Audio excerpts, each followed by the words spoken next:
결혼식 당일이었다. 흰 드레스를 입고 거울 앞에 서 있던 나는 나 자신이 믿기지 않을 정도로 예뻐 보였다. 오늘만큼은 모든 불행도 용서할 수 있을 것 같았고 나도 드디어 누군가의 가족이 되는구나 싶었다.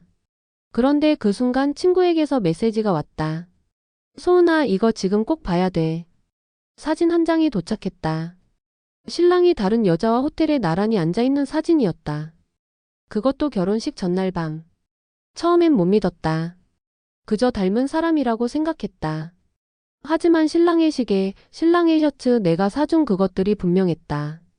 어떻게 된 일이냐고 물었더니 그는 태연하게 웃었다. 야, 결혼 하루 전인데 좀 풀 수도 있지. 너무 예민하게 굴지 마. 그 순간 난 깨달았다. 아무리 오랫동안 준비한 결혼식이라도 이건 해서는 안 되는 일이란 걸. 그 사람을 사랑했던 지난 시간도 지금 이 순간도 다 모욕이었다. 나는 드레스 자락을 움켜쥐고 뛰쳐나왔다. 울고 있는 부모님을 지나쳐 예식장을 나서며 머릿속은 하얘졌고 눈물도 나지 않았다. 그냥 너무 서러웠다. 그렇게 공항으로 향했다. 제주행 티켓을 끊었다. 이젠 나를 위해 살 거야. 그렇게 도착한 제주도. 바람은 차가웠고 나는 더 이상 아무것도 가진 게 없었다. 그런데 하필이면 결혼 자금으로 들어간 대출 대부분이 4명이었다는 걸 알게 됐다. 믿었던 사람에게 빚까지 떠안은 나는 한순간에 모든 걸 잃었다. 그래도 다시 시작해야 했다. 작은 상가를 하나 구했다. 예전부터 좋아했던 베이킹을 떠올렸다. 내가 만들고 싶은 케이크, 나만의 공간, 나만의 인생. 디저트 공방 간판을 올리며 나는 다짐했다. 이제부턴 나만을 위한 반죽이다. 제주도에 온 지 일주일째 되는 날이었다. 아직은 모든 게 낯설었고 바람은 생각보다 더 차가웠다. 하지만 적어도 여기엔 나를 조롱하는 시선도 전화로 나를 다그치는 전 시댁 식구도 없었다. 그게 다행이라고 그렇게 마음을 다독이고 있었다. 공방이 될 상가를 둘러보던 그날 부동산 사장이 말했다. 저쪽 리조트 있잖아요. 그 사장님이랑 연계하면 손님 좀 붙을 거예요. 사람은 까다롭지만 말은 잘 통하면 또 괜찮아요. 그렇게 처음으로 그 리조트를 찾게 됐다. 유기농 콘셉트에 제주 바다를 내려다보는 언덕 위 고급 리조트. 솔직히 좀 위축됐다. 나는 지금 창고 같은 상가에 페인트 칠도 못 끝낸 상황인데 이곳은 이미 완성된 세계처럼 보였으니까. 프런트에서 소개를 받고 사장이라는 사람을 처음 마주한 건 그 순간이었다. 55세쯤 되어 보이는 남자.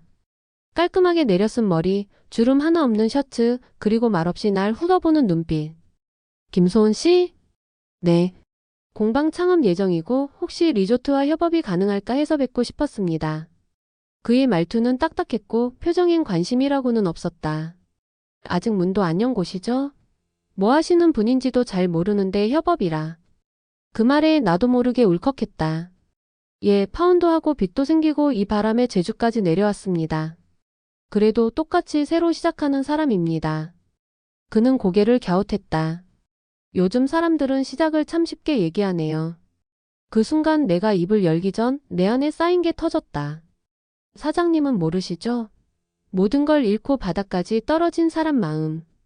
그 말이 끝나자 그가 날 똑바로 바라봤다. 순간 나는 알 수 없는 묘한 기류를 느꼈다. 그의 눈동자 깊은 곳에 뭔가 스치는 감정, 어쩌면 그 역시 한 번쯤은 무너졌던 사람이었을까? 회의 끝나고 다시 보죠. 그는 그렇게 말하고 등을 돌렸다. 그날 저녁 바람이 많이 불었다. 그 사람의 말투는 싸늘했지만 이상하게도 나는 그 남자의 뒷모습이 오래도록 떠나지 않았다. 신용등급이 6등급이시네요. 지금 상황으론 추가 대출이 어렵습니다. 은행 창구에서 들은 말이었다. 나는 아무 말도 못하고 창구 밖을 멍하니 바라봤다. 신용등급이라는 게 내 인생을 이렇게 가로막을 줄은 몰랐다. 처음부터 내 빚이 아니었다. 엄마가 지인의 보증을 서고 말도 안 되는 다단계에 휘말렸던 그 해. 수천만 원의 빚이 한순간에 우리 가족 위로 떨어졌고 결국 명의는 내 앞으로 넘어왔다. 소은아, 엄마가 내 이름으로 조금만 쓰자.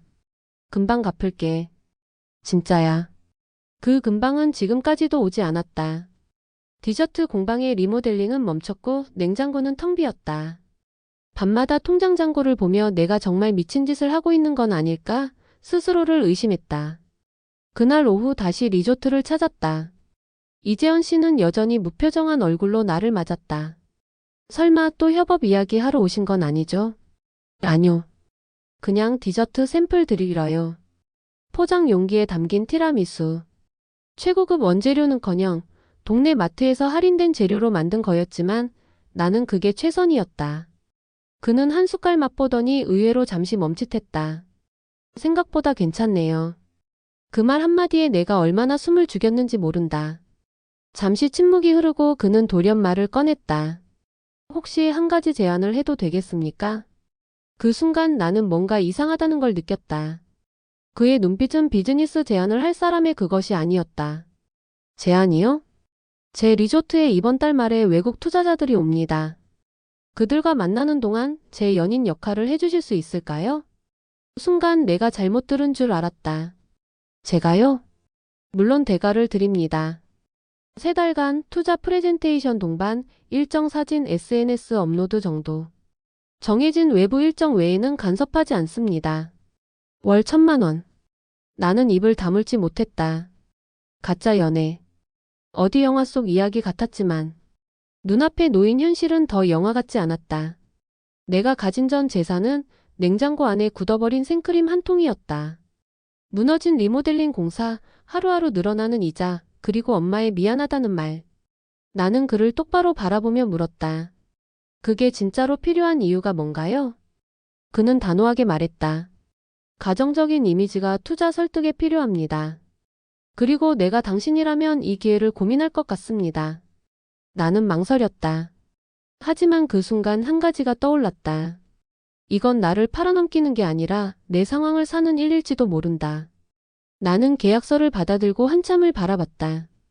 A사 2장짜리 문서. 거기에 적힌 건 다름 아닌 가짜 연인 계약 조건이었다. 제1조. 외부 투자자 미팅 시 동반 참석. 제2조.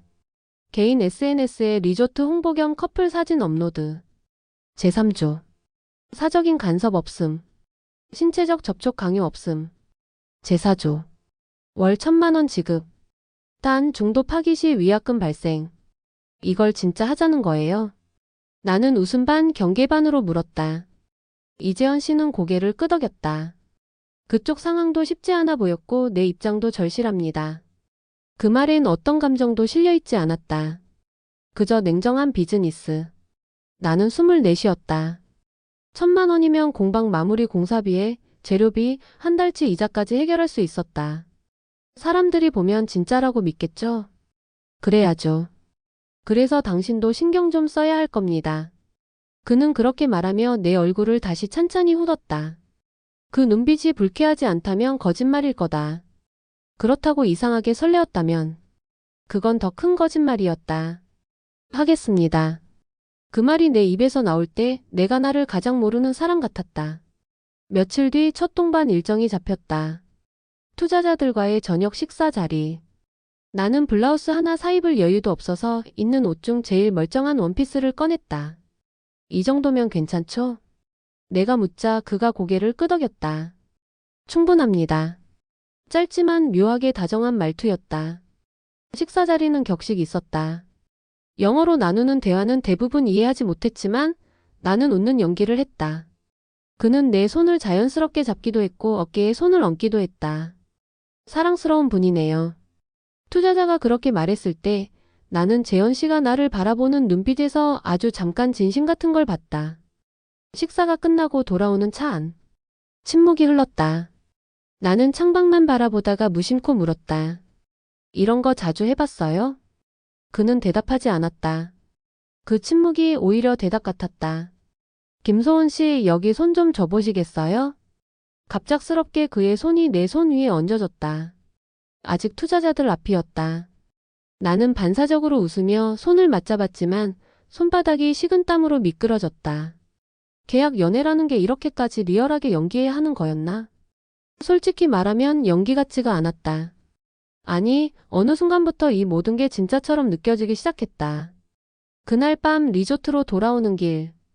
달빛이 창밖에 스쳐 지나가는 사이 나는 조심스럽게 물었다. 오늘은 어땠어요? 연기 잘했나요? 그는 핸들을 돌리며 짧게 대답했다. 충분했어요. 투자자도 좋아했으니까. 그 말은 칭찬이었을까 아니면 단순한 평가였을까? 나는 그 짧은 한마디에 괜히 마음이 서운해졌다. 그럼 저는 오늘도 1,000만 원어치 연기했네요. 내가 던진 말에 그는 아무 말 없이 창밖만 봤다. 며칠 뒤 공방 쪽에 리조트 직원들이 몰려왔다. 사장님이 디저트 시식 좀 해보라 하셨어요. 직원들 손에 들려있던 건 내가 만든 마들렌과 구게로프였다. 그는 말은 안 해도 이런 방식으로 나를 챙기고 있었다. 사적인 간섭은 없을 거라고 하셨잖아요. 그에게 그렇게 말했지만 내 말은 온전히 그를 향해 있진 않았다. 오히려 나 자신에게 말하고 있었는지도 모른다. 이 사람에게 마음 주면 안 된다고. 그날 밤 리조트 측에서 찍은 커플 사진이 SNS에 업로드됐다. 소박한 제주 라이프 같이 걷고 싶은 사람과 함께. 사진 속 내 얼굴은 웃고 있었지만 나는 그 웃음을 보며 알 수 없는 감정에 휩싸였다. 내가 진짜 웃고 있었던 걸까? 그의 손끝이 스칠 때 가슴이 철렁 내려앉았다. 그가 피곤한 얼굴로 차에서 잠든 걸 봤을 땐 괜히 손을 뻗었다가 말았다. 이건 분명히 가짜였는데 내 마음은 진짜를 향해 움직이고 있었다. 저 여자가 아빠 여자친구예요. 낯선 여자의 시선이 내게서 머리부터 발끝까지 후고 지나갔다. 짧은 머리, 검은 바지 정장, 날카로운 턱선. 그녀는 그의 딸이었다. 이지윤. 27살. 그리고 지금 내 앞에서 노골적인 반감을 숨기지 않았다. 아빠 미쳤어요? 이 나이에 겨우 이런 여자한테 놀아난다고요? 그녀의 말은 내 귀를 관통했다. 이런 여자. 단어 하나에 온몸이 얼어붙었다. 재현 씨는 아무 말도 하지 않았다. 아니, 하지 못했다는 게 더 정확했다. 그도 이런 상황이 처음인 듯 보였다. 하지만 그 침묵이 나를 더 아프게 했다. 저기요, 내가 조심스럽게 입을 열었다. 지금 상황이 오해가 있으신 것 같은데. 오해? 제가 바보로 보여요? 아빠가 이런 식으로 연애하는 거 이번이 처음이 아니에요. 젊고 예쁜 여자들한테 마음 흔들리는 거 못 본 줄 아세요? 순간 숨이 턱 막혔다. 그녀의 말이 진실인지 아닌지 보다 그 말을 듣고도 그가 아무 말도 하지 않는다는 사실이 더 아팠다. 나는 자리에서 일어났다. 이런 자리는 제가 있을 자리가 아닌 것 같네요. 실례했습니다. 재현 씨가 나를 붙잡을 줄 알았다. 하지만 그는 그저 조용히 내 뒷모습만 바라봤다. 그날 밤 혼자 돌아온 공방에서 거울을 봤다. 화장은 지워지고 표정은 엉망이었다. 나는 대체 뭘 하고 있는 걸까? 이 계약, 이 연애, 이 감정. 도대체 뭐가 진짜고 뭐가 가짜인지 모르겠었다. 그 사람 딸 말이 사실이라면? 나도 그냥 또 하나의 여자일 뿐이라면?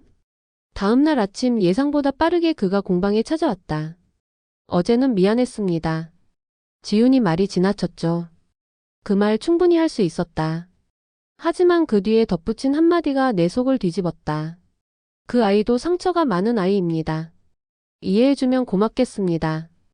그 순간 내가 쥐고 있던 밀가루 봉투가 바닥에 떨어졌다. 나는 웃으며 대답했다. 저 계약 해지해도 되죠? 위약금 감당할 수 있어요. 돈은 빌리면 되고 자존심은 무너지면 끝이니까요. 그는 아무 말 없이 나를 바라봤다. 그 눈엔 미안함도 붙잡음도 없었다. 그저 고요한 슬픔 같은 게 있었다. 계약이 끝났다. 딱 정해진 3개월. 우리 둘은 원래 계획했던 것처럼 아무 감정 없이 각자의 자리로 돌아가야 했다. 서류상으로는 깔끔한 이별이었다. 위약금도 없었고 연장 협의도 없었고 미련도 없어야 했다. 하지만 마음은 그렇지 않았다. 소은 씨, 마지막 사진 촬영까지 수고 많으셨습니다. 그가 보낸 마지막 메시지. 딱딱하고 예의 바른 말투에 오히려 더 깊은 공허함이 밀려왔다. 마지막이라니 진짜 끝이구나. 나는 공방문을 닫고 며칠 동안 집에만 틀어박혀 있었다. 미련이 아니라 자존심이 남아서였다. 내가 먼저 다가가면 진심이었던 게 되니까. 그건 계약 위반이었다. 감정의 계약 말이다. 그런데 아이러니하게도 계약이 끝나고 나서야 진짜 감정이 시작됐다. 그의 부재가 낯설기 시작했고 그가 없는 리조트 소식이 궁금해졌고 밤이 되면 그가 보내주던 짧은 메시지 하나가 그리웠다. 이게 뭐지? 돈 받고 연기한 거였잖아. 그런데 왜 자꾸 생각나지? 그 즈음 리조트 쪽에서 한 통의 연락이 왔다. 이재현 사장님 요즘 잘 안 보이세요. 서울 본사 일이 있으셨다고만 혹시 알고 계세요? 그의 소식은 제주에 없었다. 그는 아무런 인사도 없이 섬을 떠나 있었다. 그날 밤 창밖에서 비가 내렸다. 바람도 심하게 불었다. 침대에 누워 휴대폰을 쥐고 몇 번이나 메시지를 썼다 지웠다. 잘 지내세요. 혹시 서울 가신 건가요? 그동안 고마웠어요. 다시 보고 싶어요. 결국 보내지는 못했다. 나는 그의 딸이 했던 말이 자꾸 떠올랐다. 또 젊은 여자한테 흔들리는 거 처음이 아니에요. 그 말이 맞을지도 몰랐다. 나는 그저 그 중 하나였을지도. 하지만 그렇게 믿기엔 그의 눈빛이 너무 진심 같았다. 내 손을 잡던 온도가 거짓이라고 하기엔 너무 따뜻했다. 그를 다시 만날 용기가 없었다. 그렇다고 아무 일 없던 듯 잊을 수 있는 마음도 아니었다. 공방문을 열고 나오는 길목마다 그와 함께 걷던 리조트 산책로가 떠올랐고 커피를 내리면서도 그가 좋아하던 진한 핸드드립 향이 자꾸 머리를 스쳤다. 정말 나만 이런 건가? 그는 서울에서 바쁘게 살고 있을까? 아니면 나처럼 이 바다를 그리워하고 있을까? 그러던 어느 날 뜻밖의 손님이 공방문을 열었다. 여기 티라미수 아직 파나요? 낯선 목소리. 하지만 익숙한 표정. 그의 딸 지윤이었다. 나는 당황했다. 그녀가 이곳을 다시 찾을 줄은 몰랐으니까. 지윤 씨 어떻게? 서울에서 아빠가 좀 이상했어요. 회사도 안 나가고 하루 종일 멍하게 앉아있고. 여기서 무슨 일 있었는지 알고 싶었어요. 나는 한참을 망설이다가 그녀를 조용한 테이블로 이끌었다. 말없이 디저트를 놓고 차를 따랐다. 지윤이 먼저 입을 열었다. 아빠가 이렇게까지 변한 적 없었어요. 항상 혼자였고 감정도 잘 드러내지 않았고. 그런데 제주에서 돌아온 이후로는 사람이 달라졌어요. 그녀의 말 속에 묘한 감정이 묻어 있었다. 분노도 질투도 아닌 걱정. 아빠가 혹시 당신을 좋아했던 걸까요? 나는 대답하지 못했다. 하지만 그 물음은 곧 나를 향한 질문이었다. 나는 그 사람을 좋아했을까? 그녀는 조심스럽게 명함 한 장을 내밀었다. 서울에 있는 우리 회사 주소예요. 혹시 가게 되면 아빠한테 티라미수 하나 전해주세요. 지윤이 돌아간 뒤 나는 테이블에 앉아 그 명함을 한참 바라봤다. 서울. 멀게 느껴졌던 그곳이 처음으로 가야 할 곳처럼 느껴졌다. 다음 날 나는 리조트 앞 바닷가에 나갔다. 찬바람이 얼굴을 스치고 바다는 여전히 같은 색이었다. 지금 안 가면 아무것도 시작되지 않을 거야. 나는 서울행 비행기 티켓을 예매했다. 그리고 마지막으로 공방 앞에 작은 종이를 붙였다. 일주일간 휴업합니다. 사람 하나 만나러 갑니다. 서울에 도착한 날 나는 공항에서 잠시 멈춰섰다. 이 도시가 이렇게 낯설었던 적이 있었던가. 전에는 이곳이 내 전부였다. 바쁘게 일하고 사랑하고 아파했던 곳. 하지만 지금은 그 사람을 찾아가기 위한 낯선 여정의 시작이었다. 명함에 적힌 주소는 강남의 한 건물 18층. 엘리베이터를 타고 올라가는 동안 심장은 이상하리만큼 빨리 뛰었다. 혹시 그가 날 보고 놀라진 않을까? 아니, 혹시 날 반기지 않으면 어쩌지? 무엇을 도와드릴까요? 리셉션의 직원이 묻자 나는 조심스럽게 말했다. 이재현 이사님 계신가요? 직원은 살짝 당황한 눈치였다. 지금 회의 중이신데요. 누구시라고 전해드릴까요? 그 순간 입이 떨어지지 않았다. 계약 상대였다고? 옛 파트너였다고? 그 어떤 말도 내 마음을 제대로 설명할 수 없었다. 그냥 김소은이라고만 전해주세요. 그럼 알 겁니다. 회의실 앞 소파에 앉아 기다리던 그 순간이 내 인생에서 가장 긴 15분이었다. 그리고 유리문이 열리며 그가 나타났다. 말끔한 정장, 예전과 똑같은 차분한 표정. 그런데 눈빛은 달랐다. 놀람도 반가움도 조금은 흔들림도 담긴 눈. 소은 씨 어떻게? 그의 목소리는 낮고 조심스러웠다. 나는 미소 지으며 한 발짝 다가갔다. 티라미수 전해드리러 왔어요. 그가 그 말을 듣고 아주 잠깐 웃었다. 그 짧은 미소 하나에 나는 눈물이 날 것 같았다. 우리는 근처 카페로 자리를 옮겼다. 그는 나를 똑바로 바라보며 말했다. 이곳에서 당신을 다시 보게 될 줄은 몰랐습니다. 계약은 끝났는데 왜 온 거죠? 나는 망설이지 않았다. 보고 싶어서요. 그 말에 그는 눈을 감았다가 천천히 떴다. 저도 그랬습니다. 우리는 그 순간 계약도 오해도 거리도 모두 내려놓았다. 서울의 밤은 밝았고 그 사람의 도시가 이젠 우리의 도시가 되어가고 있었다. 보고 싶어서요. 그 말이 입에서 나올 때 나는 어떤 계산도 하지 않았다. 자존심도 과거도 그가 나보다 20살 많다는 사실도. 그 순간엔 그저 그 사람이 내 앞에 있다는 사실만이 중요했다. 그는 내 말을 듣고 가만히 나를 바라봤다. 말은 없었지만 눈빛은 내게 말했다. 나도 그랬다고. 매일 생각했다고. 우리는 카페를 나와 천천히 거리를 걸었다. 서울의 밤 공기는 제주와 달랐지만 그와 나란히 걷는 이 길은 이상하리만큼 익숙했다. 마치 이제야 내가 올 자리에 도착한 것처럼. 이젠 계약도 없고 돈도 없어요.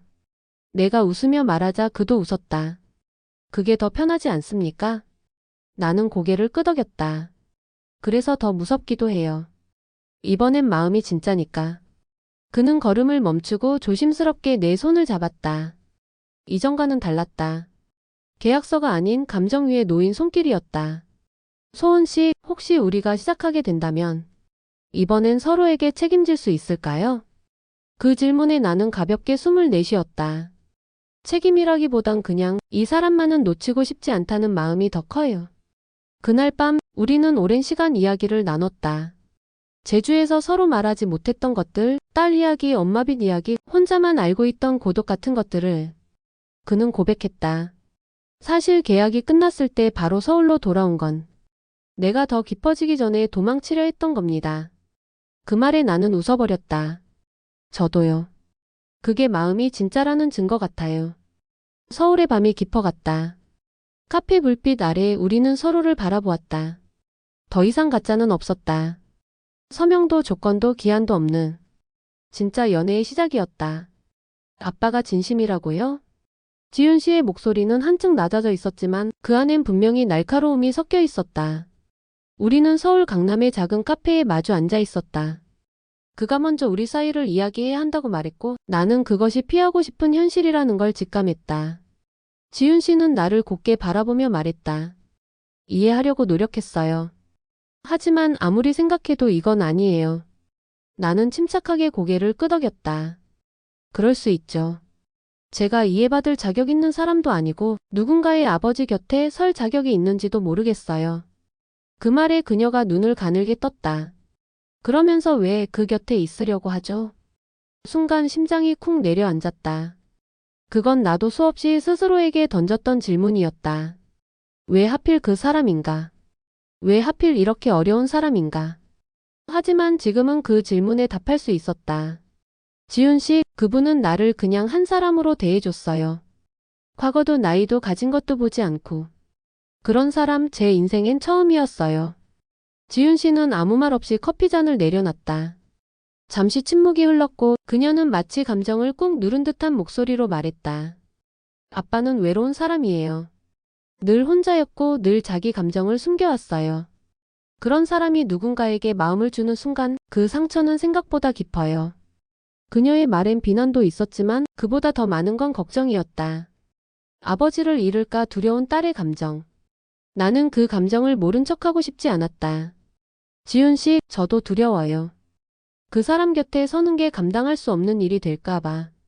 그녀는 나를 뚫어지게 바라보았다. 그리고 조용히 말했다. 한 가지만 약속해 주세요.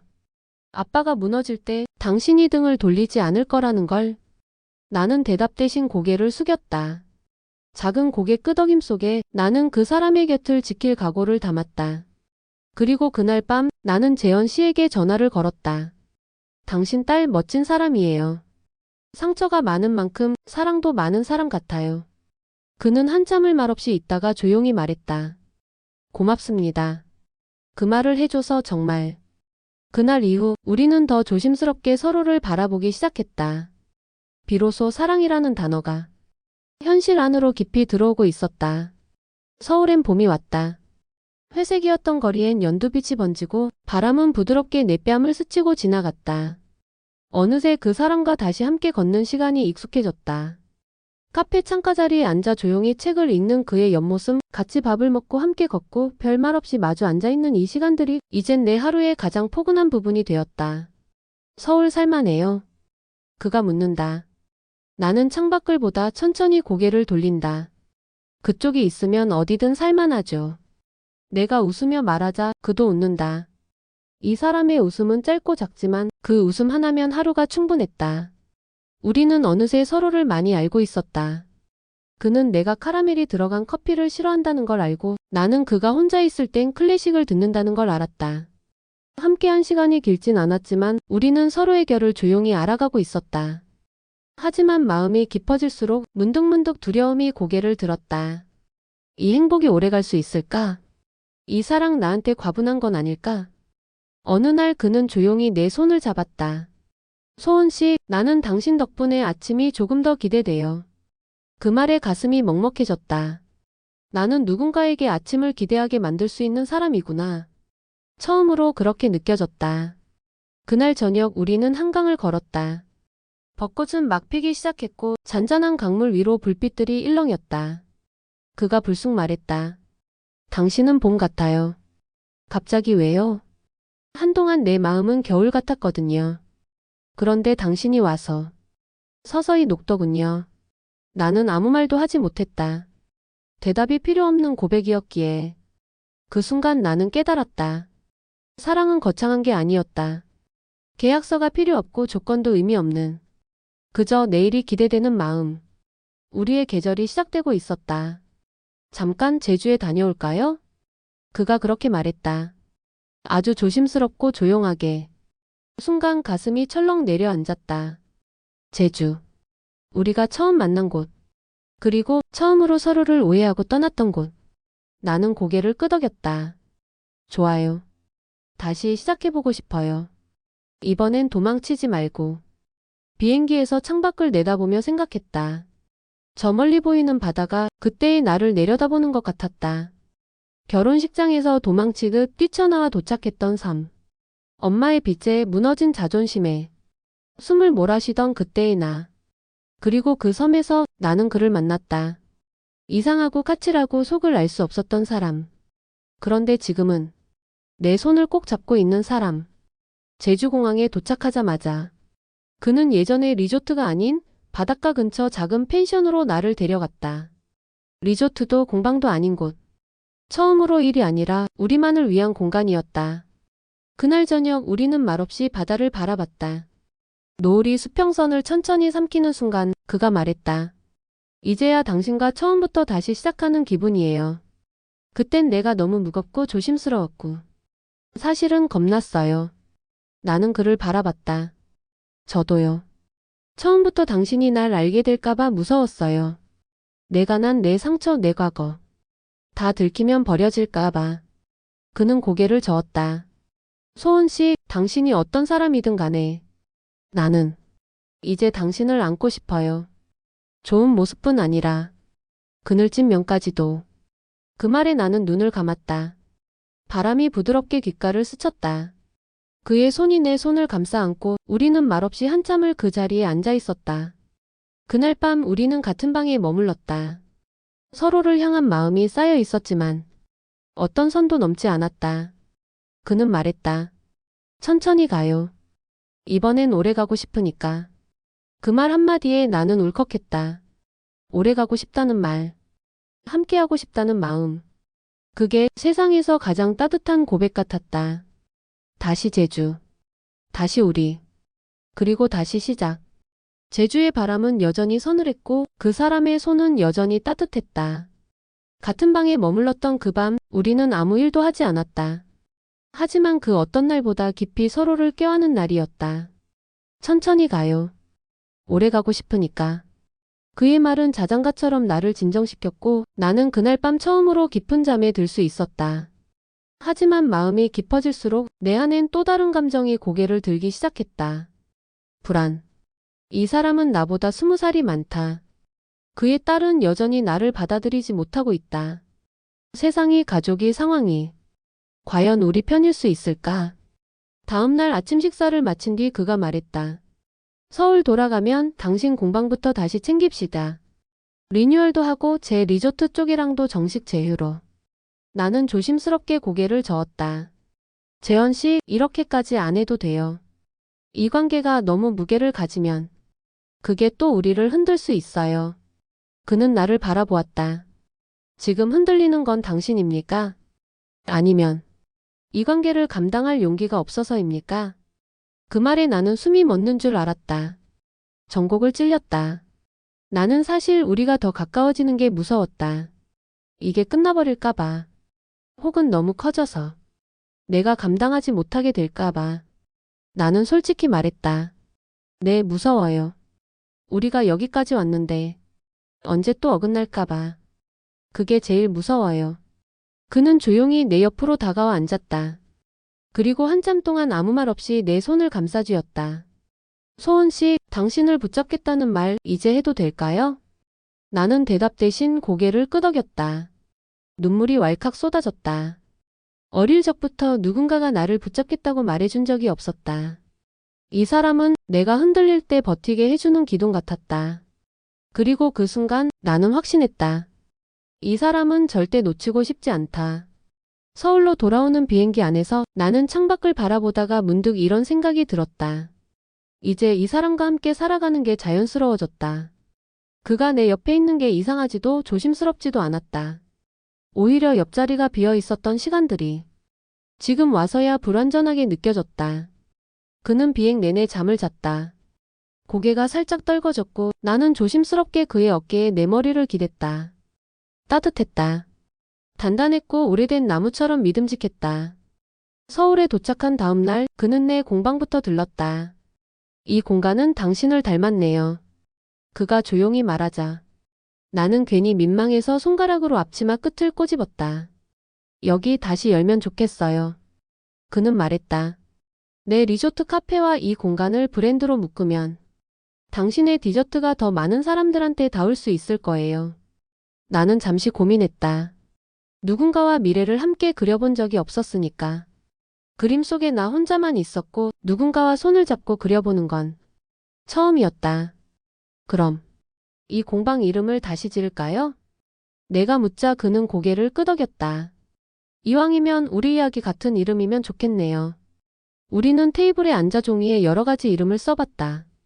다시 시작 소은의 계절 55의 봄. 그는 마지막으로 이런 이름을 적었다. 두 사람. 단순했지만 그만큼 담백하고 깊었다. 나는 그 이름 옆에 조용히 하트를 하나 그려 넣었다. 며칠 뒤 그는 나를 가족 식사 자리에 초대했다. 그의 딸 지윤도 있었다. 서먹한 분위기 속에서도 그는 당당히 내 손을 잡았다. 내가 소은 씨와 진심으로 만나고 있다는 걸 가족들에게도 말하고 싶었습니다. 지윤은 조용히 고개를 끄덕였다. 많은 말을 하진 않았지만 그녀의 눈엔 지난날보다 훨씬 덜 날카로운 온기가 있었다. 식사 후 그는 나를 데리고 한강변 산책로를 걸었다. 그리고 말했다. 소은 씨, 당신과 함께 걷는 이 길이 앞으로의 내 인생이었으면 좋겠어요. 나는 아무 말 없이 그의 손을 더 꽉 잡았다. 처음엔 계약으로 시작됐던 관계. 하지만 지금은 서로의 미래가 되어가고 있었다. 두 분은 나이 차이가 꽤 나죠? 그 질문은 식사 자리에서 조심스럽게 던져졌다. 그의 지인이자 나와는 처음 마주 앉은 분이었다.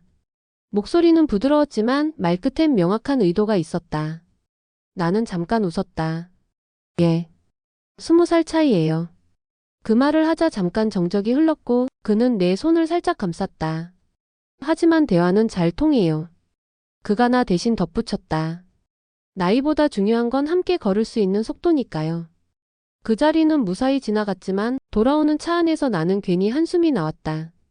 우리 앞으로도 계속 이런 질문 듣겠죠? 그는 고개를 끄덕였다. 아마 그럴 겁니다. 피곤하네요. 내가 웃으며 말하자 그는 내 손을 더 단단히 쥐었다. 소은 씨, 나는 이 나이 먹도록 혼자였던 이유를 알겠어요.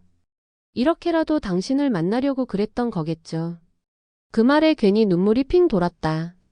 그의 삶에 내가 들어왔다는 사실이 어쩌면 지금까지 내가 견뎌온 모든 외로움에 대한 답 같았다. 며칠 뒤 내 쪽에서도 비슷한 일이 있었다. 오랜 친구에게 그 사람을 소개했을 때였다. 소은아, 넌 항상 당당한 애였잖아. 그런데 20살이나 많은 사람 옆에 서는 게 진짜 너다운 선택이야? 그 말에 나는 아무 말도 하지 않았다. 친구는 나를 걱정해서 그랬다는 걸 안다. 하지만 그 순간 마음 한 구석이 흔들렸다. 정말 이게 나다운 선택일까? 세상의 시선에 부딪힐 걸 알면서도 이 길을 걷는 게 맞는 걸까? 그날 밤 그는 나를 집 앞까지 데려다주며 말했다. 오늘 얼굴이 조금 무거워 보이네요. 나는 솔직하게 말했다. 누구 하나 내 편이 아니면 그때는 좀 외로워질 것 같아서요. 그는 조용히 말했다. 그래서 제가 있잖아요. 내가 끝까지 당신 편이 되어줄 테니까. 그 말에 나는 울컥했다. 이 사람은 언제나 내가 흔들릴 때 가장 단단한 말로 나를 다시 세워주곤 했다. 나이 차이? 그건 단지 숫자였고 진짜 넘어서야 할 건 내 안의 두려움이었다. 그 사람과 함께하는 시간이 길어질수록 그의 지금만이 아니라 과거까지도 내 삶에 조용히 발을 들이밀었다. 그날은 평범한 저녁이었다. 우리는 오랜만에 그의 집에서 저녁을 먹었고 식탁 위에는 그가 손수 끓인 된장찌개가 놓여 있었다. 전처가 이거 좋아했어요. 그는 그렇게 말하며 숟가락을 내려놓았다. 나는 잠깐 멈췄다. 의도 없는 한마디였지만 내 마음에 조용히 파문이 일었다. 미안합니다. 그냥 갑자기 생각나서. 그는 조심스럽게 덧붙였다. 괜찮아요. 나는 웃었다. 정말 괜찮다고 믿고 싶었다. 하지만 그날 밤 혼자 침대에 누워서 나는 그 사람의 과거를 떠올렸다. 이혼한 이유, 딸과의 서먹한 관계, 그가 혼자 지내온 시간들. 나는 그의 과거를 다 이해하고 받아들이고 있다고 생각했지만 막상 구체적인 이야기들이 눈앞에 펼쳐지니 내가 모르는 그의 세계가 아직 이렇게 많구나 싶었다. 며칠 뒤 지훈 씨에게서 연락이 왔다. 시간 괜찮으면 차 한잔 하실래요? 우리는 조용한 카페에서 다시 마주 앉았다. 그녀는 전보다 훨씬 부드러운 표정이었다. 아빠가 변했어요. 예전엔 항상 회의적이고 감정도 없고. 그런데 지금은 밥도 제때 먹고 웃기도 하고. 그리고 당신 이야기를 자주 해요. 나는 잠시 말을 잃었다. 지유는 컵을 손에 쥐고 조심스레 말했다. 엄마랑 아빠는 처음부터 어긋난 사이였어요.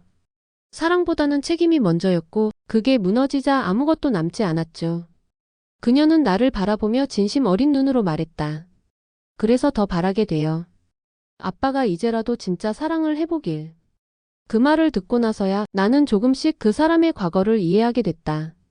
그가 왜 그렇게 조심스러웠는지, 왜 처음엔 다가오지 않았는지. 그리고 그와 내가 함께 한다는 건 단지 앞으로의 시간만이 아니라 그의 과거까지 안아야 한다는 의미라는 걸. 그날 밤 그의 집 앞에서 조용히 말했다. 당신이 지나온 길이 어떤 길이었든 나는 이제 그 옆에 함께 걷고 싶어요. 그는 아무 말 없이 내 손을 조용히 끌어당겨 안아줬다. 그의 지난 시간 속 그림자들이 조금은 덜 아프게 느껴지는 밤이었다. 그 사람과 함께한 시간이 어느덧 계절을 하나 넘겼다. 우리는 가을에 다시 만났고 겨울을 함께 보냈으며 지금은 봄. 21번째 계절이었다, 내 인생에서. 이전의 계절들과는 전혀 다른 온도, 전혀 다른 색. 21번째 생일을 맞은 기분이에요. 내가 웃으며 말하자 그는 물었다. 그게 무슨 뜻입니까? 나는 대답했다. 내 인생에서 처음으로 누군가랑 함께 맞이하는 진짜 봄이라는 뜻이에요. 그는 아무 말 없이 내 손등을 감싸쥐었다. 예전엔 침묵이 불편했는데 이제는 그 침묵조차 따뜻했다. 그날 우리는 평소보다 이른 시간에 일과를 마치고 도심 외곽의 산책길을 걸었다. 벚꽃이 한창이었다. 사람들은 연인끼리 사진을 찍었고 웃음소리가 바람을 타고 흘러왔다. 이런 길을 매년 같이 걷는 것도 나쁘지 않겠죠? 내가 조심스럽게 묻자 그는 웃지 않고 아주 단단한 목소리로 말했다. 그럴 겁니다. 매년 같이 걷죠. 쭉. 당신이 허락한다면. 그 순간 나는 확신했다. 이 사람과의 시간은 처음이자 마지막이라는 걸. 그 어떤 설명도 필요 없는 감정이었다. 그날 밤 그는 내게 작은 상자를 건넸다. 포장도 없이 리본도 없이. 하지만 손끝의 떨림은 분명했다. 꼭 오늘이 아니어도 괜찮습니다. 하지만 나는 매일이 당신과의 생일 같았어요. 상자 안에는 반지가 있었다. 화려하지도 눈에 띄지도 않는 그냥 딱 우리다운 반지. 나는 묻지 않았다. 결혼이냐고, 지금이 맞냐고. 그저 그 반지를 꺼내 내 손가락에 끼웠다. 나중에요. 내가 조금 더 단단해졌을 때 당신한테 걸맞은 사람이 되면 그때 대답할게요.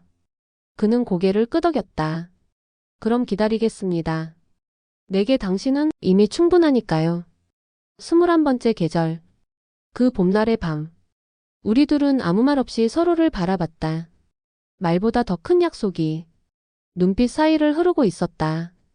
그 반지를 받고부터 나는 하루하루를 다르게 살아갔다. 아침에 일어나면 거울 앞에서 먼저 손가락을 보게 됐고 작은 은색 링 하나가 나를 더 단단하게 만들어주는 것 같았다. 그렇다고 당장 결혼을 결심한 건 아니었다. 사랑과 결혼 사이엔 현실이라는 다리가 있었고 나는 아직 그 다리 중간쯤을 서성이고 있었다. 하지만 나는 분명히 알고 있었다. 그 사람과 함께 걷고 있다는 것만큼은. 어느 날 그는 불쑥 말했다. 소은 씨, 혹시 부모님께 나를 소개할 수 있을까요? 그 질문은 갑작스러웠지만 이제는 언젠가 해야 할 이야기였다. 엄마는 반대하실 거예요. 내가 조심스럽게 말하자. 그는 고개를 끄덕이며 조용히 대답했다. 괜찮습니다. 단지 내가 당신의 인생에서 숨어있는 사람이 되지 않기를 바랄 뿐이에요. 그 말이 이상하게 가슴에 남았다. 숨어있는 사람. 그도 나도. 그런 사랑을 오랫동안 해왔기에 그게 얼마나 외로운 일인지 알고 있었다. 며칠 뒤 나는 엄마와 마주 앉았다. 내가 반지를 끼고 있다는 걸 본 순간 엄마의 표정이 달라졌다. 설마 다시 예전 그 남자랑? 아니에요. 다른 사람이에요. 하지만 나보다 20살 많아요. 그 말에 엄마는 아무 말도 하지 않았다. 그 침묵이 더 무거웠다. 나는 용기를 냈다.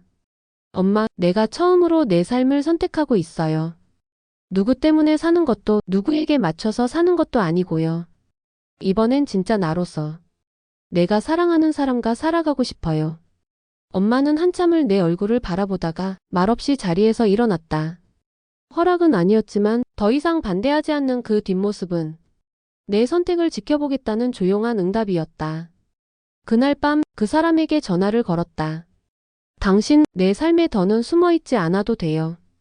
그는 조용히 웃으며 말했다. 고맙습니다. 마지막 걸음도 당신이 먼저 내딛어 주셨네요. 그 말에 내 마음속 모든 망설임이 풀어졌다. 이 사랑은 한 발짝 늦더라도 서로를 기다리는 걸 배운 사람들의 이야기였다. 그리고 우린 이제 마지막 걸음을 함께 디뎠다. 결혼식은 하지 않기로 했다. 우리만의 방식대로 작고 조용하지만 진심을 담은 서약을 남기기로. 그래서 택한 곳은 처음 우리가 만났던 그곳. 제주의 작은 바닷가 리조트 앞 정원. 하객도 없고 사회자도 없고 사진작가 한 명과 그 사람의 딸 그리고 내 엄마만이 함께한 자리. 햇살이 따뜻했고 바람은 잔잔했고 나는 심장이 아주 고요해지는 걸 느꼈다. 그는 정장도 아닌 평소 입던 셔츠에 재킷 하나만 걸쳤다. 나는 웨딩드레스 대신 연한 베이지빛 원피스를 입었다. 그 순간 이게 진짜 내 인생 같았다. 소은 씨. 그가 말했다. 이제부터 하루하루를 당신과 오래 보내고 싶습니다. 나는 웃으며 대답했다. 계절이 바뀔 때마다 당신 옆에 있을 수 있으면 그걸로 충분해요. 우린 그렇게 맹세 없이 맹세했다. 서약서 없이 서로의 눈을 보고 작은 미래를 약속했다. 딸 지우는 조용히 다가와 우리에게 꽃다발을 건넸다. 축하드려요. 그리고 이젠 정말 아빠가 행복해졌으면 좋겠어요. 엄마는 말없이 내 손을 꼭 잡아줬다. 그 손이 그토록 반대하던 엄마의 손이 이제는 조용히 나를 밀어주는 듯했다. 그날 밤 우린 리조트에서 둘만의 식사를 했다. 와인 한 잔을 마시고 촛불 하나를 밝혀두고 나는 물었다. 우리 앞으로 어디서 살까요? 그는 웃으며 말했다. 당신이 있는 곳이면 어디든 집입니다. 그 한마디에 나는 울었다. 이 모든 시간이, 이 모든 계절이 결국 나를 이 사람에게 데려다주기 위해 있었던 것 같았다. 계약으로 시작한 사이. 오해와 침묵 속에 잠겼던 시간들. 딸의 반대와 세상의 시선. 그리고 무엇보다 내 안의 두려움. 그 모든 걸 지나 지금 이 자리에 우리가 서 있다. 내가 사랑한 사람은 55살, 20살 차이 나는 남자였고 지금은 내 삶의 전부가 된 사람이다. 나는 이제 알았다. 사랑은 거창한 드라마가 아니라 매일 아침 눈을 떴을 때 옆에 있는 사람에게 조용히 말할 수 있는 한마디라는 걸. 오래오래 당신과